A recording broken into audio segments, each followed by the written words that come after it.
I'm Casey Hempel. And I'm Austin Bosley. For the past 2 months, we've been interning here at ArieScope Pictures. Austin and I were around for some of the filming of Season 2 of Scary Sleepover, but not all of it. So director Sean Becker asked us to watch all of the footage for the second half of Season 2 and pick some scenes that we liked but didn't make the final episodes. So, just as a warning, the following scenes cover such fascinating topics as microwave popcorn, Girls versus women, Nazis, mean horror fans on the internet, aliens, and dick pics. dick pics. Not my dick pics. They were Adam's. They were disappointing. Whoa. Disappointing? You call that Oh god, disappointing? stop my eyes! How is They're that burning. disappointing? Oh, Look god. at it. Look at that. Enjoy the clips. When's the last time you had like a slumber party though? Decades, you know. Yeah, I mean, yeah, we gotta go way back on that one. You want some popcorn, by the way? I'll try some. Yeah. It's microwave, but it burns it a little bit. It has that microwave. You know how like if you cook on a grill and people are like, well, coal, you should use coals, not electric grills. Coals are better. It's like the microwave flavor that it adds. Mm-hmm. I don't own a microwave, and someone brought over popcorn one time. Wait, you don't own a microwave? I don't. Not in some like massive statement way. I just don't. I don't have that microwave. But someone brought over popcorn in a bag, and I was like, I don't know what to do with it because I don't have a microwave. And I was like, you know what I mean? Like it's not. Like I weirdly enough from House Label, I have an 80s like popcorn maker, but it doesn't work, so it's just there for stupid aesthetics. So, but also that doesn't. I have one of those too, but I don't use it because this tastes better. Well, also it doesn't cook in a bag. You have to get the, you know. Yeah. So then I'm like, okay, Oil. well that thing doesn't work. And then, like, do you know how to make, so we got a pan and put oil in the pan, and then when you take don't ever open the bag of popcorn before you cook it because it's dark. Oh it's yeah, like, it's not, in, like, it's like a slime thing. And then we put it in a pan and it kind of worked, sort of, burned, fucked the pan up. Like it was just, it was a mess. Yeah, I just think it's sad though that there's a whole generation now that doesn't care about physical media. It's all just like a collection in their iTunes or whatever. Yeah. But like when I'm gonna pick a movie to watch, I need to like walk up, you know, all my movies and stuff are at home, but like walk up to this wall of movies and look at the spine and like look at the artwork. The other thing I think that comes from that is like when you would go to the video store, you had to like get up, put on clothes, go somewhere. You went there. Then when you got there, you would like have to browse. And then you'd find something you wanted and it wouldn't fucking be in. No. And that would drive you crazy. No. But that would really make you want to see that movie. Yeah. So then you would find something else and you would go. Well, first you'd go and check. check and see if maybe it just came in. Yeah, like in the new pile, yeah, that pile. I'm familiar with that pile. And wasn't it great when it was there? Yes. But like, it just came in. Yeah, you were just like, yes. But so then you'd pick, whatever, is it this one, is it that one? And then you'd ultimately pick one. And when you would pick one, you were stuck with that movie. So then you take that movie home, you go back, and it's just like, your night is now this thing. Yep. So you're invested in this thing. So you're not, now like when you can just stream a movie, if you get 20 minutes in and you're not feeling it, next. Yeah. So what that ultimately does is that makes you think that movies are like disposable because it's like, well, there's just another one, there's another one, another one. Whereas when you had to go somewhere to get it, there wasn't another one until the next day. Right. And then you came And how many back times would you watch the same movie like over again, again, again? I remember once being home. This is really weird, but it was one of the first times that I think I got left home alone, or maybe not the first time, but I was young, and my parents had rented Dirty Dancing and Dragnet. The one with Dan Aykroyd and stuff. Yeah. And weird cult scene in that movie. for some reason, something was scaring me. Outside, there was like banging outside of the house or whatever, to the point that even Dragnet was too scary to watch at that point. I don't know why. So I watched Dirty Dancing like 4 times in a row. Like as soon as it would get to the end, I would rewind it, start again. And so I think it's me and probably every 12-year-old woman my age, or 12-year-old girl. Are you a woman when you're 12 or a girl? Like what's the... I'm not going to get involved in this conversation. Exactly, right? We'll Someone's going to both get offended, right? Yeah. So I try to say woman for I'll be everything. apologizing on Twitter by midnight. I'll be around my friends' kids. They're like 4. I'm like, oh, she's such a good young woman. They're like, dude, she's 4. She's like, that's oh my weird. God. Yeah, Like, no, you're wrong on this I was one. wrong on that one? Well, I don't know, but that seems creepy. Yeah. So that was so cool how when we did Diary of Anne Frankenstein, that you and your mom were the ones to translate the script to German, because I wrote it and I knew that the plan was to have actors who could speak German, and the whole joke was going to be that Hitler doesn't know how to speak German and all that. But then I remember thinking like, and now I honestly thought like maybe there was a program and you just plug it in, but like those never really work. But then when you were like, oh, my mom and I can do that. And then it was like I think it was a day and a half later, it was like, here, and like, that I would know if it was right or not anyway. Like, so. No, it was right. Well, the true test was when it screened in Germany. Right. Which was one of the most terrifying moments ever because I'm like, are they gonna think this is funny? And they thought it was good, right? They liked it. They loved it more than anybody. Because I think they get it the most that Hitler is not speaking German. I think Because they know some right Americans are like, is that German or is it not? Like they can't really tell. Yeah. And the Germans are like, oh my gosh, that's hilarious. But it was so delicate making sure that the tone of it was only making fun of Hitler, not making fun of the Holocaust, not making fun of like the tragedy of all of it. But still, that was amazing. And has there been an outfit that you've worn and anything else you've been in that's that hot?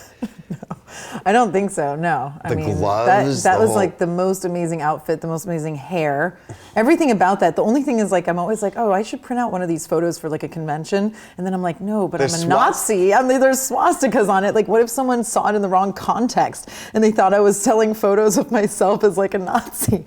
And I always want to print them out because they look hot, and I'm like, fuck. Well, anyway. True story. And it's here in the office, but it's kind of hidden. Right. But the guy you were dating at the time had taken those awesome pictures. Yeah. And then you had given me one at the end that everyone had signed and stuff, which, I mean, out of like, whatever, 102 projects we've done in 9 feet, no one's ever done that. Oh. And it was like, it was awesome. Yeah. And so we had it up on the wall here. And the landlord who owns all this land in this old ironworking factory is Israeli, and his wife is Israeli. And they came in once with their kids, and they just wanted to look at all the monster stuff.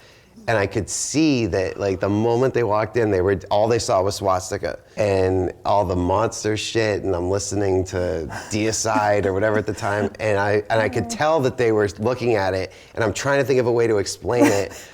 And but like the more you try to explain it, the worse less it it like it's exactly.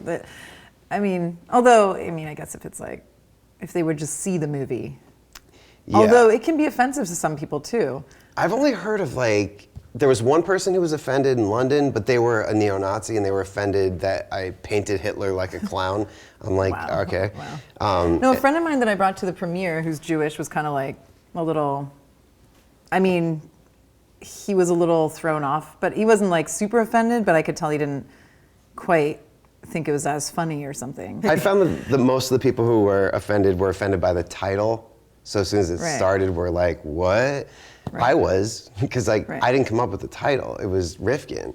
It was like, oh, and you're going to do this one. And I'm like, why am I doing it? He's like, well, you're Jewish, so you do this one. I'm like, you're Jewish? He's like, I'm not doing that one. So, yeah. I must break you. Yeah, my friends. It's funny, too, because, like, isn't Real Steel just, Real Steel is just this game, right? But they didn't want to call it Rock'em Sock'em Robots, so they called it Real Steel instead. Yeah, this looks a little more high tech. What about TV? Have you been thinking about doing the TV thing? I mean, I know that's obviously easier said than done. Yeah, it's kind of like you have to be asked. Yeah. Isn't it funny though? Like just like 5-6 years ago, it was like if you were a feature guy, like you didn't want to do TV. Now TV is so where it's at. And actors with commercials too. You know, like actors would do like a commercial in Japan, but they'd never do a commercial here. And now they're fucking everywhere. Yeah. You know, they're like hawking ice cream and all that shit. Everybody's just trying to make money. And all these great actors that have gravitated to television because it's a solid paycheck.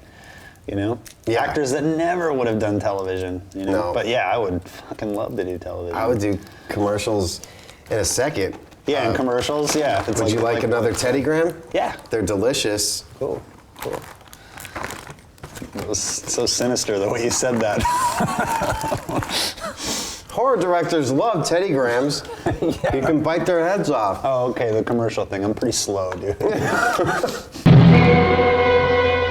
You've produced and you've done have you ever wanted to direct like a feature? Definitely. I'm moving in that direction. I'm directing a lot of stuff right now with Geek Nation, and I've directed plays before on stage. Yeah, I would think you would be awesome at it because you've done it all at this point, and I don't know. I think there's something about when you've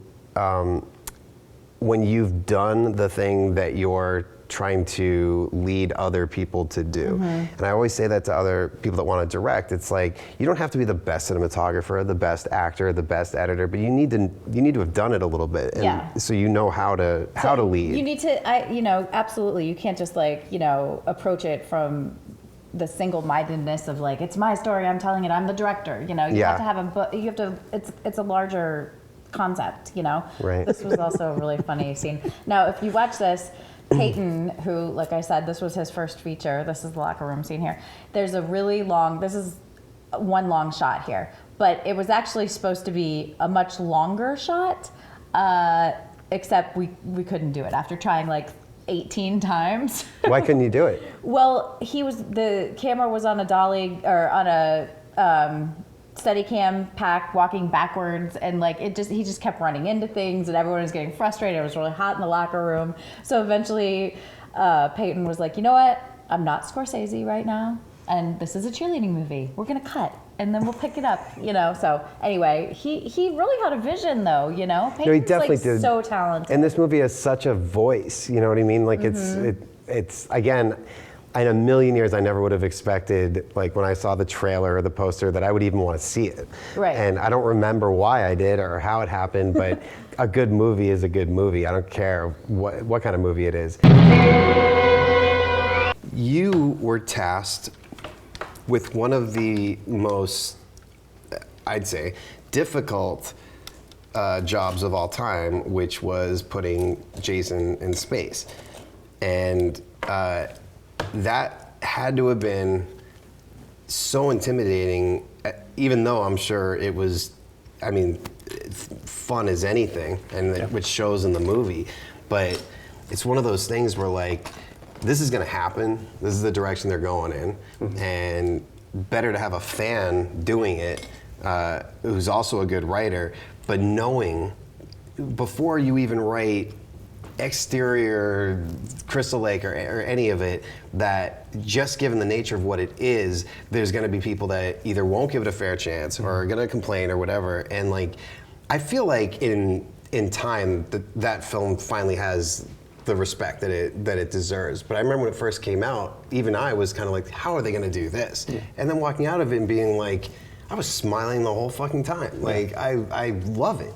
But what was that like when you had to sit down and be because that was also your big break. Yeah, I didn't know anyone would hate it.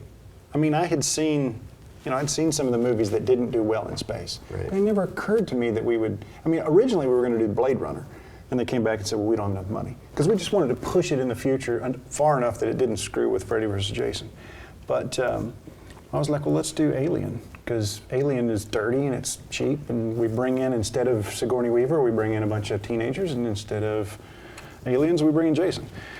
And I sold it to them that way, and so I sold the concept. I was already working for Cunningham. And so it didn't occur to me that we wouldn't, I just thought we would all knock it out of the park. I really did. But that's the thing with fans, though. It's that they'll clamor that they want something different, make it different, and then when they do something different, then they're mad that it's not what they're used to. Yeah. So, even Jason Takes Manhattan, I feel like that movie was more about the poster and than anything. If I were going to do a remake, I would do Jason Takes Manhattan. You know what? Jason would take Manhattan. Yeah. I would totally do that. Well, I don't think it helped that they couldn't really shoot in No, Manhattan. I agree. I can't say too much because we didn't have a lot of budget either. So. No, but still, watching the way, especially too, because when the internet first became a thing and everybody was on there with their opinions on these message boards and stuff. I steer very clear of that stuff because I know better, but it still seems like people have realized what a douchey thing it is to do, to just hate on everything and write people nasty messages, but I know it still happens. But I'd like to Anonymity think, certainly helps it happen. True. True. Yeah. If all of a sudden one day a switch was thrown and it put up the person's face, name, and address, like watch how fast they take it down. But you've put some thought into that. Can we call someone and make that happen? Sure. That would be great. But I think, at least on my level, it's, everything I've done has been like independent and stuff, and because of that, you avoid some of that, because when you're talking about the masses with something that's as popular as Jason or whatever, you're going to get an opinion from everybody. But like something like Hatchet, like those are like diehard slasher fans for the most part. Yeah. I mean, there's haters of anything, but not at the same level. It was tough for me because I didn't at first embrace the whole tongue-in-cheek of Jason X, because my focus was Alien and Aliens. I mean, it's structured. It's sort of a incestual relationship with those two movies. The structure of the movie itself. I mean, them calling for the rescue ship to come back and save them, and that's all from Aliens. And then we started adding all the he screwed, and I was adding a lot of that stuff because at that point I was like, okay, well, this is the direction we're going. I might as well write the stuff than somebody brought in to write it. So. Right. So I wanted you to see this, the alien that you gave me. Awesome. Found a really good home for it. Yeah. Right here on top of the record collection. But man, this thing, everybody who comes over, they're like, oh cool, an alien. And then they start looking more closely and they're like, wait, what is this thing made of? How is this like, I still gotta get the tail connected. connected. It balances. Yeah, I'm so glad you're the perfect person to have. This was in my office for like ages, and I had seen it in a shop, and my wife bought it for me for Christmas. I remember seeing it, watching Growing Up Twisted, and seeing it. Yeah, it was on my radio desk all the time, and it's the coolest thing. But after we sold the house, we moved, and there was no home for it, and it's just in storage. I said, who can I give this to who'll appreciate it? Who's got a room full of sci-fi and horror things? If only there was a man sensitive enough to truly appreciate that. Wait a minute, Adam Green, and I still was tentative. I was like, hey, are you into aliens? Yeah, that's right. Yeah, and it was like, yes. I mean, it was a text. I was like this big, and I was like, oh, good. It was almost a dick pic. It was like, I was so excited. Yeah, that's cool. So I try not to send you those good too much. to see it. There was a time where I had some sort of control over the house. Really? Yeah, it was a very short time. And we forced Suzette, said, wait a minute, this is, and all the walls in the main floor had platinum albums on them, and there was a video arcade game in the living room and things like that. And then, I don't know when it happened, but power was completely wrested from my control, and I was relegated to the basement. And then it wasn't even the basement, it became like a room in the basement. And now it's like when I bring something in the house, like, come in with this, and she goes, where are you going with that? I went, in my room. And she goes, you have no space in that room. I said, you know what? You can't question how much stuff I have in my room. You've taken the entire 6,700 feet away from me. It's all yours. 300 square feet is mine, no matter how much shit I pack in there. So you keep packing it in. I will. Keep packing it in here.